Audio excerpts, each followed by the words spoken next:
So hi hello friends, మన channel కొత్తగా చూసినట్లయితే సబ్స్క్రైబ్ చేసుకొని పక్కన బెల్ ఐకాన్ క్లిక్ చేసి ఆల్ పైన ట్యాప్ చేయండి. దరఖాస్తు పెడితే స్కీమ్ రాదు, ఇంటింటి సర్వే తర్వాతే. కాంగ్రెస్ గ్యారెంటీల అమలుపై రోజుకో ప్రకటన గందరగోళం నెలకొంటుంది. ఇప్పటికే 5 గ్యారెంటీల కోసం వ్యయ ప్రయాసాల కూర్చి ప్రజలు దరఖాస్తు చేసుకున్నారు. అయితే దరఖాస్తులు చేసుకోగానే స్కీములు రావని, నిజమైన అర్హుల కోసం మరోసారి ఇంటిని సర్వే నిర్వహిస్తామని మంత్రి పొంగులేటి శ్రీనివాసరెడ్డి, ప్రభుత్వ సిబ్బంది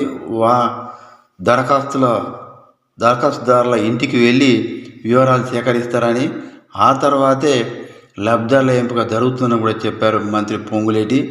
అర్హుల ఎంపికలో ఎలాంటి పొరపాటు జరగకుండా చర్యలు తీసుకుంటామన్నారు.